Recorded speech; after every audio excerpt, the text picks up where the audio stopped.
Yeah, right. This is about Zach Hardaker missing the Superleague Grand Final uh, this weekend. He's been dropped by Castleford for breaching club rules, apparently, which can mean a variety of things. But with the Ben Stokes things in the media for basically going out on the piss and getting a punch up, he's probably done something like that. Breach curfew, basically, or been late for training. Something very simple, but obviously it could severe enough for him to get dropped. This is not the first time he's had controversy in his career. While he was at Leeds, who are his opponents this weekend in the grand final, he did get done for homophobic abuse and homophobic comments. So he has courted controversy before. He's not stayed out the limelight for those reasons. He has got in trouble before. So he has breached club rules. So he's been a bit of a naughty boy. He's probably stayed out late on a training camp, or he's been on the piss and been caught out. He's not the first sportsman to basically be dropped for off-field indiscretion by staying out past curfew time.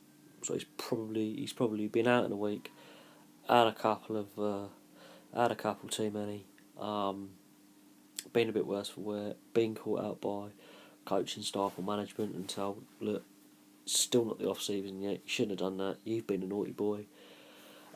So that's that. Will that affect Castleford beating Leeds? Their record against them this season's been 100%, so Leeds can't beat them. Whether he played all those games, I don't know. But Leeds' recent record against Castleford hasn't been great. But it's not something you need when you're going for silverware in a final. One of your best players sidelined. Although, to be fair, my personal opinion was Zach Hardaker. I watched him when he was playing for Penrith in the NRL on the old internet. I don't rate him as a player personally. I don't think he's as good as people claim at fullback or centre. I think there are better players out there who can play in his position in the UK and in Australia.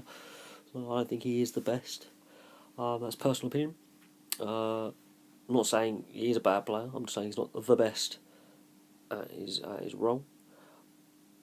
Also, his disciplinary record is not the worst out there. There are like players in rugby league who've got worse disciplinary records, but if he's let his side down in grand final week, says something.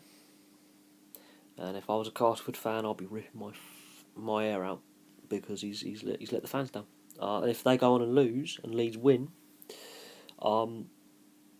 yeah, I wouldn't necessarily place all the blame on him, but like you got yourself dropped from the matchday squad. Your team go and lose, hypothetically. Yeah, I'm going to blame you. I'm going to point the finger. I'm going to say, "Are you deserving to wear our jersey?" But that's just me. I'm a Blackburn Rovers fan. We've had Elhad's Juve play for us and spit at people back in the day, about 8 years ago. So we've had Graham Lasso and Gareth Batty punch each other in a Champions League match against Moscow on the pitch against CSK.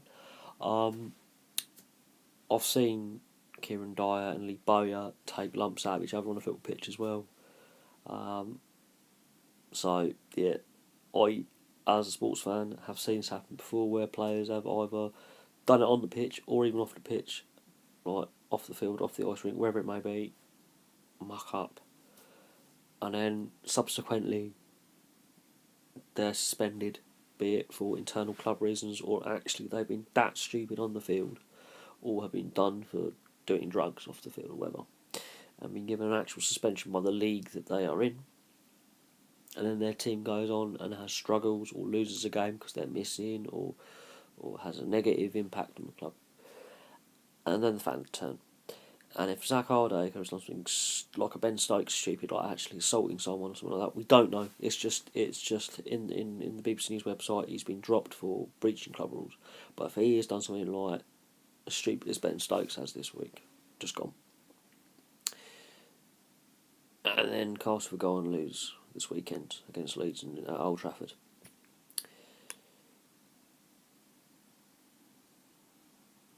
Then fans will turn on him, and he's going to run out of chances. the homophobic comments that he made didn't, has been noted. I think that was actually during a game as well. He made homophobic gestures and comments towards an opposition player, that were picked up by the officials and then was reported on, and he did get banned for a few games. I think that's when he was playing for Leeds. So he's not got a clean disciplinary record, and that's on the pitch. This is off. This is away from the game. This is outside. This still to do with the club. They have dropped him, but this is away from match day. He's clearly breached curfew. That's my personal opinion. I've heard of in the past in various sports and teams that players breaching match night curfews, things like that. It's happened on school trips that I've been on. Like, you breach the curfew, you take the piss a little bit. It's interesting because my hair's a mess. It is interesting that there's no further details given. That Castleford have been very tight-lipped about the whole affair, but we shall have to wait and see the result of the grand final. Thanks for watching. Please like and subscribe if you're scrolling your way through, and I'll have another video for you. Well, I've done 3 tonight now. I was only meant to do 1. I've done 3, so you've been lucky. But I think this is my last one for the night, and there should be some more over the weekend. Good luck to Castleford and Leeds for the grand final over the weekend. Wish both sets of players good luck. I'm not a fan of either, to be honest, I'm afraid. For me, the rugby league season is basically, I've not been paying attention to it the last couple of months, I'm afraid, because I don't actually have Sky, and so watching games is a bit more difficult for me, but I watch when I can. But it is good to see Castleford up there. It is good to see Classy Cass at the top for the first time in a while. It's been dominated for too long by St Helens, Wigan, Leeds, Warrington. It's good to see another club get to the top, and we shall see what the weekend holds for it. But thanks for watching, and good night.